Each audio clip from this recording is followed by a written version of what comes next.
కలంకారీ శారీస్ ఎంతైతే ఫేమస్సో కలంకారీ పెయింటింగ్స్ కూడా ఇంటీరియర్లో అంతే ఫేమస్. సో మీరు చూస్తున్న ప్రతి ఒక్క వాళ్ళకి ఒక డిఫరెంట్ టైప్ ఆఫ్ పెయింటింగ్ అయితే ఉంది. సో ఇదంతా మేము ఒక థీమ్ అనేది మేము రన్ చేసాము అండ్ ఎగ్జాక్ట్ ఆ థీమ్ని బట్టే మేము హ్యాండ్మేడ్ పెయింటింగ్ అయితే చేయించాము. సో దాన్ని మంచిగా అప్లై చేస్తే దానికి ఒక రియల్ లైఫ్ అయితే వచ్చింది. సో మీరు చూస్తున్న ఈ పీవీడీ పార్టీషన్ కూడా కంప్లీట్ జిందాల్ స్టీల్ అనే బ్రాండ్ మీద చేసాము. సో ఇదంతా పీవీడీ కోటెడ్. సో దీంట్లో కూడా చాలా టైప్స్ అయితే ఉన్నాయి.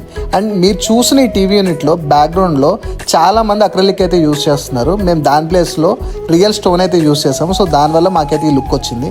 అండ్ ఆ సోఫా బ్యాక్ సైడ్ కూడా చూసుకుంటే మేము బీడింగ్స్ని రాఫ్టర్ యూస్ చేసి ఈజీగా క్లోజ్ చేయొచ్చు. బట్ మేమేం చేసామని అంటే దాని ప్లేస్లో వెనియర్ని స్ట్రిప్స్ కింద కట్ చేసుకొని దాని మీద పాలిష్ అయితే చేయించాము. అండ్ మీరు పక్కన చూస్తున్న ఏవైతే కోడ్స్ కూడా ఉన్నాయో అంతా పియూ ప్యాలెట్ అనమాట.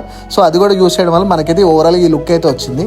అండ్ ఈ సైడ్లో మేము కంప్లీట్ ఏదైతే వెనియర్స్ ఇవి మాత్రమే యూస్ చేసామో ఎక్కడ లామినేట్స్ యూస్ చేయలేదు. అండ్ వీటి వల్లనే ఈ లుక్ అయితే వచ్చింది. అండ్ మెయిన్ థింగ్ మనం ఇంకొక 5 years to 10 years తర్వాత ఏమైనా కలర్ ఫేడ్ అయినా కూడా మనం రిటర్న్ పాలిష్ చేసుకుంటే సరిపోతుంది. అండ్ ఫర్నిచర్ మీద కూడా మేము 5 years వారంటీ గ్యారంటీ ఇస్తున్నామండి. సో ఈరోజు వీడియో అయితే ఇలా నేను క్లోజ్ చేస్తున్నాను. అండ్ నెక్స్ట్ వీడియో కూడా పోస్ట్ చేస్తాను. Stay tune.